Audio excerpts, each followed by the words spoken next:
What's going on, guys?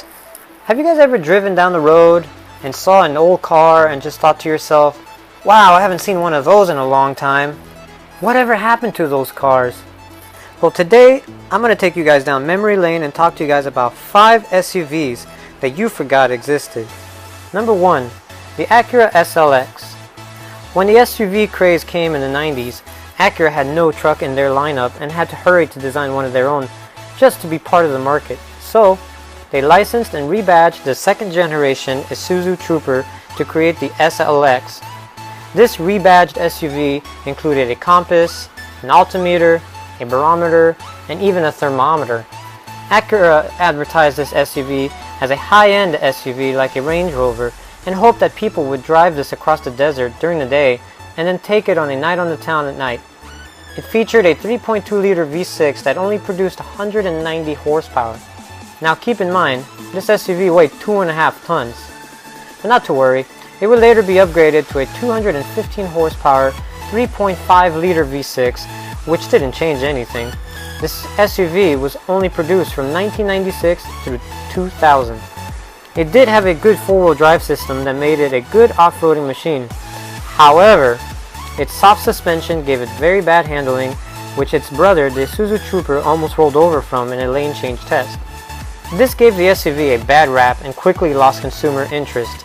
By the year 2000, the SLX was to be no more, and a couple years later, the Isuzu Trooper would be no more as well. Acura, however, didn't give up and came out with the MDX in 2001, which was basically a new body on the Honda Odyssey platform, which would become Acura's best-selling model. Yes, a redesigned minivan. And now moving on to number 2, the Chrysler Aspen. This SUV was basically a redesigned Dodge Durango. It only lived from 2007 through 2009, a short but well-lived life. This SUV was designed to have Chrysler enter the luxury SUV market and give the Lincoln Navigator and Cadillac Escalade a run for their money. Unfortunately, it never did that, despite costing thousands less than its competitors. Even true Mopar fans found it better to drive the Dodge Durango rather than to drive the Aspen. What a lot of people don't know is that the Aspen came with a hybrid model, using technology that was produced with General Motors. Unfortunately, the Aspen was not getting much attention in the consumer market, and the hybrid model would never become a hit, with only 800 vehicles being produced, making the Chrysler Aspen Hybrid an SUV that most people never knew about. Alright, and moving on to number 3, the Isuzu V-Cross. This wild SUV, which I personally think looks badass, was only produced between the years of 1999 through 2001 in the US market at a price of $28,000. That's about $40,000 in today's market. You did get a lot of standard goodies though, like leather Recaro bucket seats and power everything. The European and Asian models even got a backup camera with a color dash display. It shared the Isuzu Trooper's full-frame chassis. It also shared the Trooper's 3.5-liter V6, which produced 215 horsepower and 230 foot-pounds of torque. Those are pretty impressive numbers for its time. It had fully independent suspension, which featured double wishbones and torsion bars in the front, with a 4-link setup and coil springs at the back. It featured monotube shocks, which were made out of aerospace-grade extruded aluminum. This was a type of racing motorcycle damper used as an external expansion chamber to cool the hydraulic fluid inside the shock tube, which prevented the dampening ability from fading under hard cornering or off-roading maneuvers. Monotube shocks were never used in an SUV before, and they gave the V-Cross a near-perfect 51 to 49 weight distribution, allowing this futuristic SUV to corner like a sports car. Isuzu used ceramic dies to stamp the zinc-coated steel body panels. Now this was way ahead of its time back in 1997, as it took half the time and half the money to produce.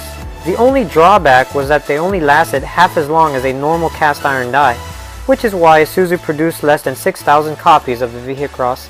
Approximately 4,153 were imported to the US between 1999 through 2001. Today, you can pick up a good condition Isuzu V-Cross for between $6,000 through $10,000. And coming up at number 4, we have the Toyota RAV4 Convertible. Yes, you heard that right, convertible. Produced from the years of 1998 to 2000, the Toyota RAV4 came in a convertible. With SUVs as popular as they are today, it's hard to remember the good old days when manufacturing companies were getting creative and offering convertible versions of their already produced models. The Toyota RAV4 was the first true compact crossover to hit the US market. Believe it or not, it inspired other automakers to follow. Even though the already established model had many generations of it, the convertible version never really caught on with the consumer market. Introduced in 1998 to the US market as the RAV4's first-gen refresh, it was inspired by other automakers' models such as the Isuzu Amigo and Suzuki Sidekick. Even though it wasn't a full convertible like the Jeep Wrangler, this little SUV that could had a fabric top that folded back from the B-pillar and was a load of fun when the top was down, that's for sure. Unfortunately, its hip topless looks never really caught on with the consumer market and didn't do well in sales. No one turned their heads twice when Toyota decided not to bring back the RAV4 convertible since. And finally, number 5, the GMC Envoy XUV. That's right, XUV, not SUV. This model was produced from the years of 2004 through 2005. It was produced with the intent of being an SUV and pickup truck all at the same time. It was based off the long GMC Envoy XL platform. It started by adding over 200 pounds to the already produced Envoy XL. All that weight went to its folding rear roof that allowed users to haul tall things. It came with a 275 horsepower 4.2-liter inline-six, or the bigger optional 290 horsepower 5.3-liter V8. Execs at GMC said that designing this SUV would create a host of problems such as sensor reliabilities, motor sequencing, lubrication, durability, water leaks, redesigns, which would make cost overruns. They tried hard not to make this vehicle hit the market, but was promised sales of 90,000 units a year. Having heard those numbers, GMC went along with the production. Unfortunately, only 13,000 sold before the XUV was a thing of the past.